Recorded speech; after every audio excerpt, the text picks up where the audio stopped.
Dieu ne peut pas entrer dans la terre et agir au milieu des hommes sans un homme puisse lui ouvrir la porte. La prière, ce n'est pas apprendre à Dieu ce qu'on veut. Ce n'est pas rendre à Dieu conscient des souffrances qu'on a. Regarde comment je souffre. Regarde comment j'ai besoin de telles choses. Regarde comment ma famille ne va pas bien. Il sait. Hello, brothers and sisters in Christ. My name is Sylvie of V from the Mountainside International Church, and here's a quick reminder for you not to forget to subscribe, to like, and to comment, because at the end you are going to be blessed. For I was blessed, you'll be blessed, and for the Lord has blessed us. Shalom. Daniel 9, le verset 1 à 3. Je lis. La première année de Darius, fils d'Assuérus, de la race des Mèdes, lesquels étaient devenus rois du royaume des Chaldéens. La première année de son règne, moi, Daniel, j'ai vu par les livres qu'il devait s'écouler 70 ans pour les ruines de Jérusalem. D'après le nombre des années dont l'Éternel avait parlé à Jérémie le prophète, je tournai ma face vers le Seigneur Dieu afin de recourir à la prière et aux supplications en gênant et en prenant les sacs et la cendre. Toujours dans Daniel 10, 12 à 13. Il me dit, Daniel, ne crains rien, car dès le premier jour où tu as eu à cœur de comprendre et de t'humilier devant ton Dieu, tes paroles ont été entendues. Et c'est à cause de tes paroles que je viens. Le chef du royaume des Perses m'a résisté 21 jours. Mais voici Michaël, l'un des principaux chefs, est venu à mon secours.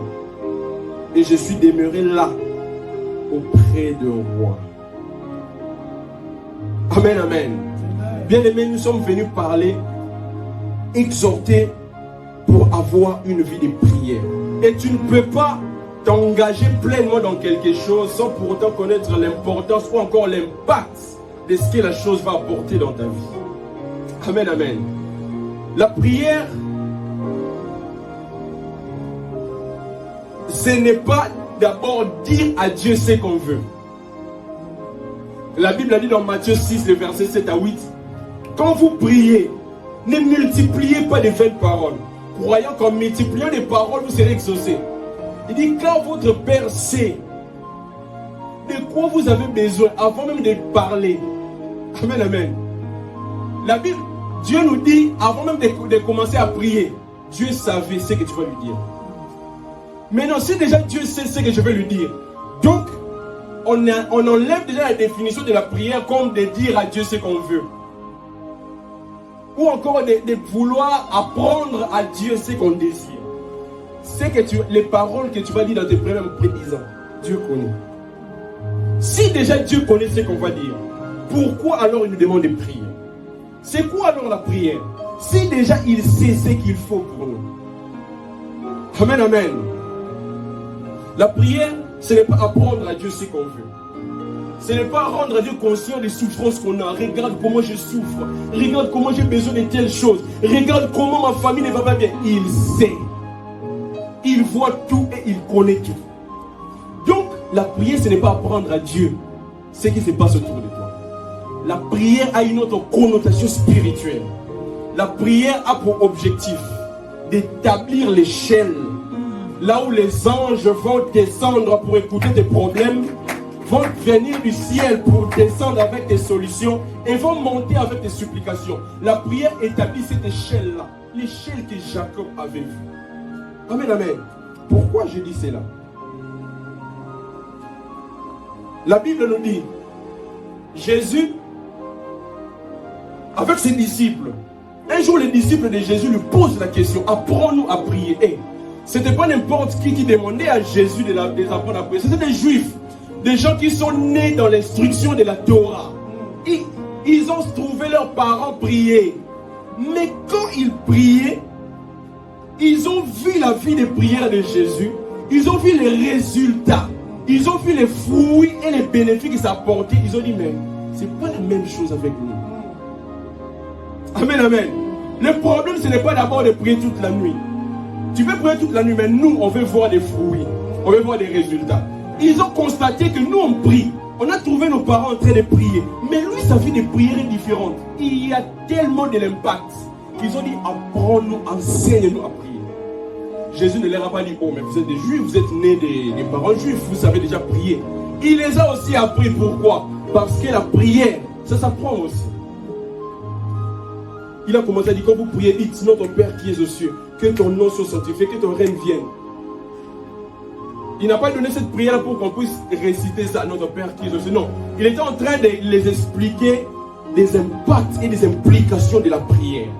Mais nous n'aurons pas le temps de tout expliquer aujourd'hui. Quelque part, il dit, quand vous priez, dites, notre Père qui est aux cieux, que ton nom soit sanctifié, que ton règne vienne, que ta volonté soit faite sur la terre comme au ciel. Ça veut dire que la prière a pour objectif d'amener la manifestation de la volonté de Dieu qui est dans le ciel, de s'accomplir sur la terre. Amen, amen. Raison pour laquelle j'ai dit que la prière vient pour établir cette échelle-là. Amen, amen. S'il n'y a pas quelqu'un qui prie, même si Dieu a la volonté d'intervenir dans le monde, s'il n'y a personne sur la terre qui prie, Dieu ne viendra pas. Pourquoi? Il ne trouvera pas d'échelle ou encore des canaux pour descendre. Bien-aimé, la Bible dit dans le psaume 115, le verset 16, les cieux sont les cieux de Dieu. La terre, c'est pour les hommes. C'est Dieu lui-même qui a créé la terre, mais lui-même, il a donné. C'est comme si j'ai construit une maison. Et puis, j'ai envie de faire cadeau au pasteur King de ma maison. J'ai construit ma maison, j'ai tout fini. J'ai dit, mais pasteur King, j'ai eu à cœur de te donner cette maison comme cadeau. Je te donne, ça devient ta maison. Avant que, une fois que je l'ai déjà remis les clés, une fois qu'il y a déjà son nom sur les papiers de la maison, je ne peux plus entrer dans sa maison sans sa permission. Jamais. Si j'entre sans sa permission, il a même les droits de me traduire en justice et je serai condamnable. Dieu, il a créé la terre et il a donné aux hommes. Ça veut dire, Dieu ne peut pas entrer dans la terre et agir au milieu des hommes sans un homme puisse lui ouvrir la porte. Et l'une des portes, c'est la prière quand quelqu'un prie. Raison pour laquelle Jésus dit la prière, ça amène la volonté de Dieu qui est dans le ciel de pouvoir s'accomplir sur la terre. De pouvoir s'accomplir sur la terre. Amen, amen. Dieu ne peut pas entrer dans les problèmes des hommes si aucun homme ne lui ouvre la porte. Parce que l'homme est la porte de tout mouvement spirituel au milieu des hommes. La Bible nous dit par un seul homme, le péché est entré. Par un homme.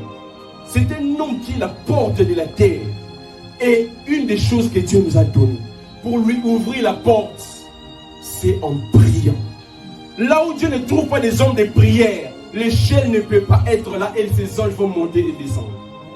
Amen, amen. Ce n'est pas dire à Dieu ce que tu penses, ce que tu ressens. Il connaît tout. Quand nous devons prier, nous donnons à Dieu, nous ouvrons cet espace-là où la main de Dieu doit passer et agir. Voilà pourquoi elle a dit la prière amène la manifestation de la volonté. Ce n'est pas parce que Dieu veut quelqu'un dans le ciel que directement ça s'accomplit sur la terre. C'est faux.